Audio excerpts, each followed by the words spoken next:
khawatir tidak ada keberkahan di dalamnya. Ya, seseorang yang mendapatkan jabatan ataupun diangkat menduduki jabatan tertentu, kita selalu berdoa ya kepadanya, itu mendoakannya dengan kata mubarak atau mabruk, ya, semoga diberkahi, semoga barokah.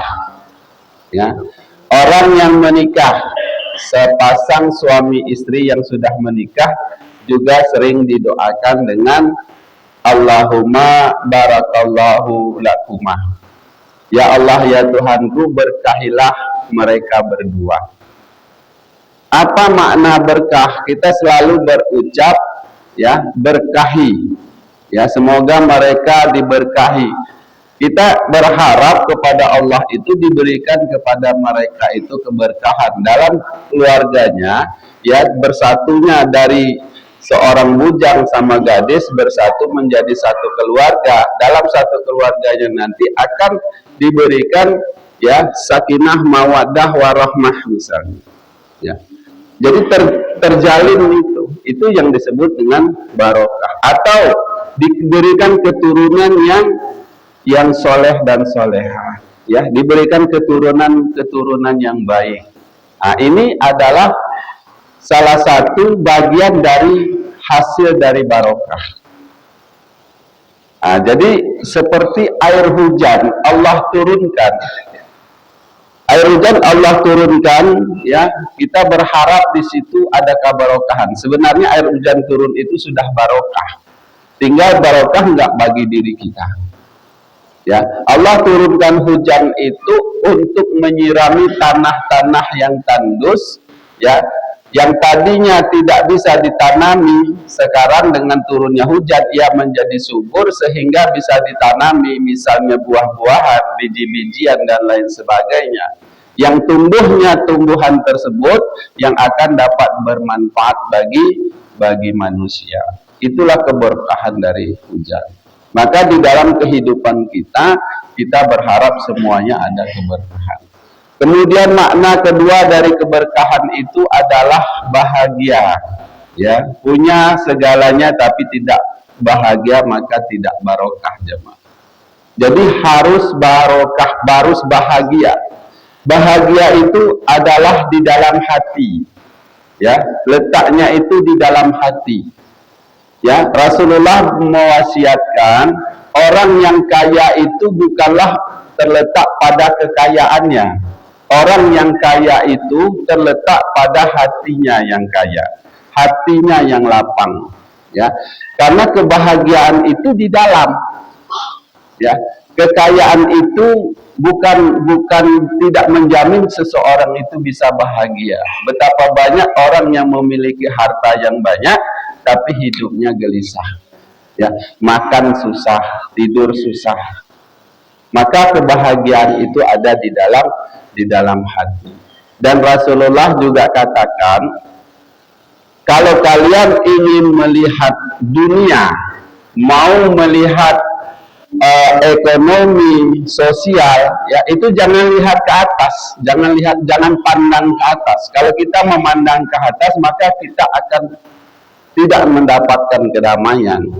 Ya, jadi lihatlah ke bawah. Nah, dalam urusan dunia lihatlah ke bawah supaya kita menjadi orang yang pandai bersyukur, maka kita akan mendapatkan kedamaian di situ. Tapi kalau urusan akhirat, maka kita harus selalu melihat ke atas supaya kita termotivasi untuk lebih meningkatkan ibadah kita. Kita ingin meniru orang-orang yang hebat, orang-orang yang alim dalam ibadahnya supaya kita bisa contoh.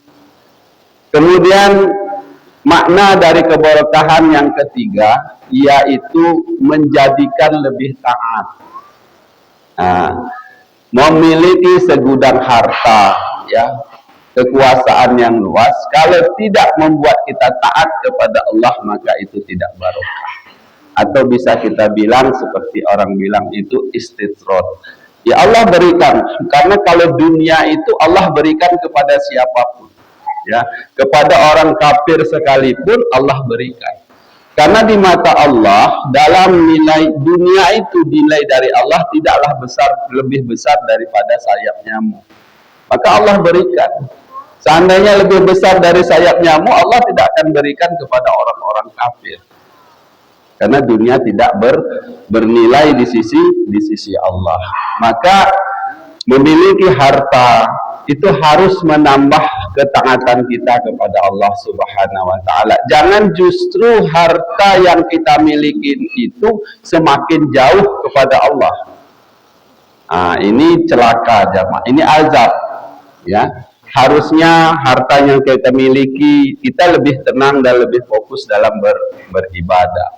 Kita dapat membantu orang lain, meringankan beban orang lain, ya, memberi makan orang yang lapar, membantu orang yang dalam kesulitan.